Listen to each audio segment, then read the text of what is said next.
Hello everyone. Approximately 8 billion people live on our planet, each one of them is unique in their own way. But there are also individuals who stand out from the rest in certain aspects, and each one of them can surprise you in different ways, and they all share a common characteristic. Their stories are definitely worth telling. So, what makes them special? Let's find out. Mounting a strap-on leather. The first person in the world to combine bungee jumping and skydiving by attaching hooks to their own skin, and jumping with a parachute was not a joke. This man takes the ropes and other necessary conditions seriously and uses special tools to stretch your skin. It really sounds like a hole in the skin, however. There are a few fans around the world who are ready to try this unusual experience, emulating him. For example, a man who jumped off a viaduct in France. It is impossible not to be worried when watching this video, but at the same time, it is also impossible to take your eyes off the screen. For sale back. Tim Steiner's tattoo was made by a famous artist and purchased by a German art collector. Selling a tattoo, especially when it's on someone's body, may sound strange, but the scientific artist who gained fame about 10 years ago for his controversial project involving tattooing pigs was looking for a person who would agree to become a living canvas for his new work. He found Tim, and it took the artist around 40 hours to complete the tattoo, which turned out to be a masterpiece. The artwork was sold for €50,000 in 2008, and the buyer, a German art collector named Rick Reinking, received a 30% cut of the sum. It may seem like an odd investment, but when Tim passes away, his skin will be removed from his back and framed under glass for display. It's a bit eerie, but Tim spends his days sitting shirtless in museums, literally working as a living exhibit. A unique climber. Kyle Maynard is a unique climber who was born in 1986 and was not very healthy. His health condition is called congenital amputation, which simply means that his arms end at the elbows and his legs end at the knees. Despite these obstacles, he has been very active since childhood and eager to engage in sports. He has played American football, wrestled, and been interested in weightlifting. He has done all these things without arms and legs, but he has had to struggle a lot to achieve success. Maynard has participated in various competitions against able-bodied athletes and has won many victories, which has given him more confidence. In 2004, he won the Best Male Athlete with a Disability ESPY award. He has also graduated from college and written a book. He continues to be active in social responsibility by giving motivational speeches, meeting physically disabled people, and organizing rehabilitation programs. However, Maynard's achievements are not limited to these. He is the first person to climb Mount Kilimanjaro without prosthetics. He prepared for the climb by training in various parts of the United States and testing special equipment. Kyle and his team started the climb on January 6, 2012, and planned to climb the mountain in 16 days.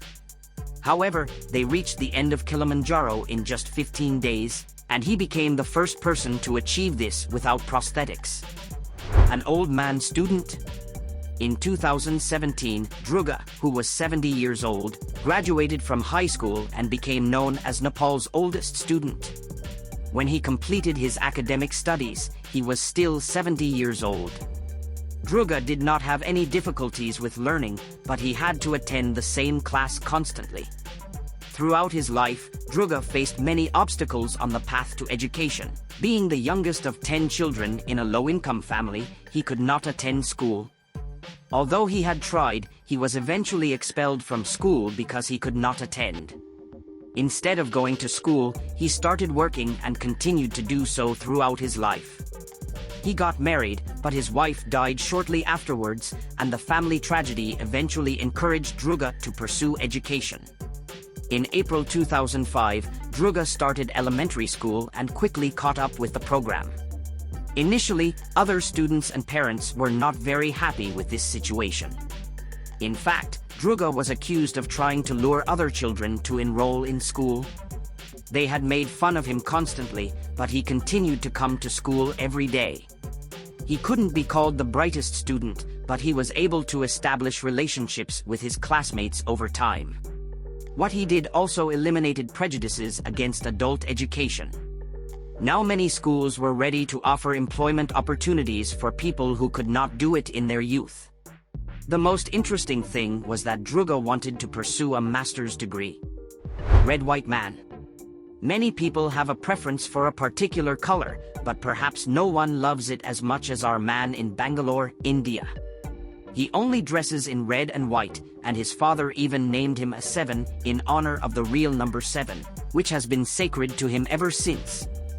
For example, he wears a 7-button jacket and talks about the number 7, but his color choices are not as surprising as his other habits. In general, 7's entire life is painted in red and white.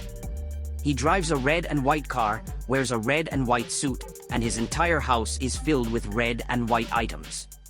Initially, it was said that his colorful obsession was for advertising purposes because he worked as a real estate agent and, of course, needed attention.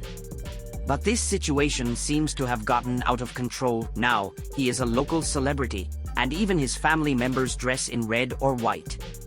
At first, his wife refused to support his strange hobby, but now when she goes shopping, she picks out red and white things like TVs, bedding, curtains, stairs, and bedspreads. At home, everything can be included in this color scheme. It seems that 7 will never give up this habit, and he will remain faithful to his red and white obsession until the end. The Great Escape is a testimony of many people who fled from the iron curtains of history. The Soviet Union and other socialist countries wanted to be free from the so-called information, political and border barriers that isolated them from the West. They were willing to risk everything to be free. Can you imagine a person like Daniel Paul jumping onto a 381-volt nuclear reactor power line that stretches from one country to another, despite the risk of strong winds, rain, and death at any moment? He escaped from Czechoslovakia to Austria in July 1986 using a steel cable made up of high-voltage wires. They had no other option. With his crazy scientist friend, Paul, they miraculously dodged soldiers and made their way towards the military zone at the border. Death was waiting for them at every turn. While hundreds of people had died trying to escape, none of them had attempted such a reckless plan. From the outside, it seemed like a plan with zero chance of success. However, he and his friend managed to achieve originality. The story of the Great Escape spread rapidly throughout the world and is still remembered as an exciting event today. Crossing the ocean by canoe. Crossing the ocean by canoe is not an easy task. It took humanity a long time to learn how to do it, and nowadays people can build really durable ships that can withstand the power of basic elements. To handle these ships, you need at least a few people, preferably sailors. Because it is not possible to conquer the ocean alone. However, this was not the case for Alexander Doba, a Polish canoeist. This 73-year-old adventurer has crossed the Atlantic Ocean several times, using a simple technique. He did it 3 times, and these journeys are considered the longest journeys made in open waters with a canoe. Doba was selected as the Adventure of the Year by National Geographic in 2014. Clearly, this man crossed the ocean 3 times with just a paddle and his hands, using a small boat. He was already quite old at that time. He also did 14 scuba dives and a total of 250 hours of glider flights. He was also very good at cycling, and all these activities led to an active lifestyle that helped him stay in shape. Apparently, nothing can stop this man from conquering the ocean. Doba was attacked and robbed during one of his trips, but he still did not give up on the idea of crossing the Atlantic. Who knows, maybe one day Doba will also cross the Pacific Ocean. Drift on top of the skyscraper. Some places are not suitable for drifting. For example, playgrounds, narrow streets, or the roofs of skyscrapers are not ideal for this purpose. Burj Al Arab Dubai is a world-famous hotel located on an artificial island connected to the shore by a bridge. This skyscraper, with a height of 321 meters, was once known as the tallest hotel in the world. However, it tells us a lot more. At a height of 210 meters, between the turrets, there is a helipad built for helicopters on the top of cars. So, why can't you do a deadly drift there? The brave team that organized this stunt was the Formula One Red Bull racing team. The Red Bull car, with 750 horsepower designed primarily for the racetrack, was the first car used on the Burj Al Arab helipad. David Coulthard, an experienced race car driver, was behind the wheel of this powerful car. However, the risk was still significant. In an interview with reporters, the driver admitted that he immediately accepted Red Bull's idea without hesitation. "I love anything that pushes the boundaries, and that's exactly what Red Bull is doing," said Coulthard. As a result, a unique and breathtaking show emerged.